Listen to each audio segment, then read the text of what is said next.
Since I am a new shareholder, and because this is my first attendance here, I am not sure if this question has been asked before or not. And if it is addressed in your publications, I may have overlooked it, so please bear with me. This is on the relationship between the A and the B shares. On page 1 of the booklet, it states, quote, "Each share of Class A stock is entitled to 1 vote per share, and each share of Class B stock is entitled to 1/200th of 1 vote per share." Close quote. Calculating the voting weight per share would therefore be 200 Class B shares equaling 1 vote equally weighted of 1 Class A share. However, the Class B share price is 1/30th, traditionally, of a Class A share. Given that the B share owners are purchasing into the same corporation and assets as the A share owners, and the cash is just as green no matter which share you buy, therefore, it would be logical that the voting weight and price relationship of the shares be proportional all around, either 1/30th or 1/200th of pricing and voting weight respectively. The question therefore is why are the B shares not given voting weight of 1/30th instead of 1/200th? Or conversely, why the B shares are not priced at 1/200th of an A share? This may or may not be popular depending on which share you own. And I would appreciate your insight on that. Yeah, thank you.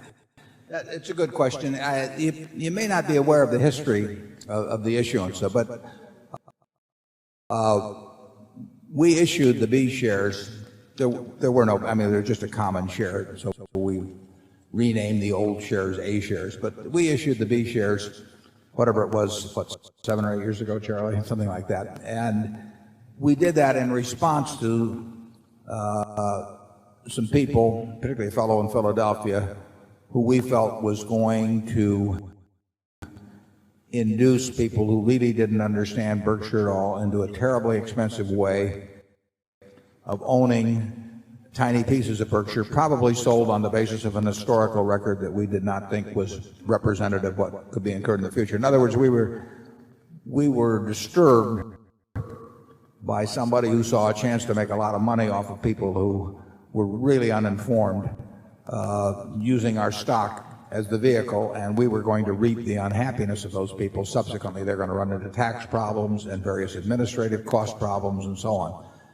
So to ward that off, and only to ward that off, I mean, we issued the B stock, which effectively put that fellow out of business because it was a better vehicle for doing what he was going to try and get people to do at great profit for himself.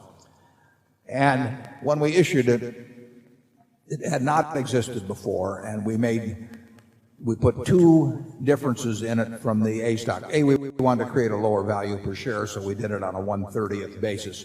At the time, it was around $1,100 or thereabouts, because the A was selling for in the low 30,000. But we put on the prospectus, which is a very unusual prospectus in other respects. We put on that we were going to differentiate the stock in only 2 ways, but we were going to differentiate it in those 2 ways. And one was the voting power, because we didn't want to issue the stock and we didn't want to change the voting situation much. And the second way was in terms of the designated charitable contributions, which the A was going to continue to enjoy, and the B would not participate in. And the reason the B wasn't going to participate in it is because the amounts would have gotten to a point that would have been an administrative nightmare. I mean, this year we designated $18 on the A shares. We've got a lot of 1-share B holders, which would be 60 cents, and it just doesn't make any sense. And we saw that, so we just said if you buy the B shares, you're buying into an instrument which economically is equal to 1/30th of an A.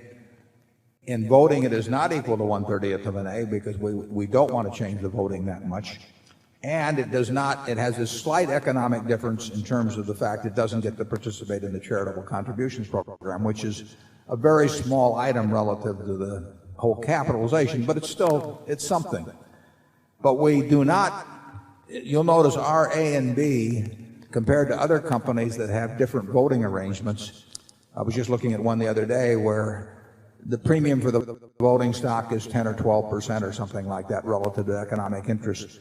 That's because people assume that if the company's ever sold or anything like that, the guy that owns the A will get treated better than the B. And Charlie and I have been in a situation where we got somewhat taken because of a relationship like that. We will treat the B exactly as the A, except for those two things which at the time of issuance we set out as being differences. And those two items everybody saw coming into the picture, and they're going to stay. They will stay as part of the picture. Actually, in terms of when the meeting will be held 2 years from now, we aren't even going to vote by votes in a sense. I mean, I'm going to get a sense of what people want to do, but I regard, in that respect, I think that it ought to be the most convenient for the most people, not for the most number of shares. A will not vote any different than B or anything because, you're all individual people, and I want whatever works best for the most. But in terms of those two other items, they were set out that way, and they'll stay that way.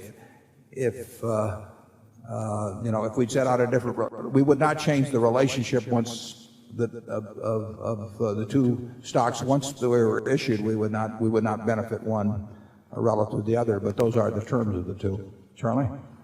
Yeah, we had to issue the B stock to frustrate the ambitions of this jerk promoter, and yet we didn't want to split the A stock down to all of it down to tiny little fractions, which would have frustrated him but forced us to have a stock split we didn't want.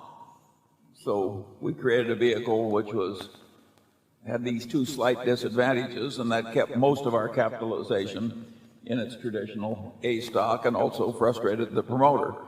It's an historical quirk. It's an accident of life. And the B is sold at a remarkably consistent relationship to the A. The discount got as low as, or as high, I should say, as I think it was over 4% for a small period of time. But it's generally speaking, the B is sold at parity to very slightly below parity, and indeed A shares get converted to B, and that would not happen unless the B were at parity. I think it's worked out pretty well. I mean, we backed into it, but I don't think anybody's been disadvantaged by it.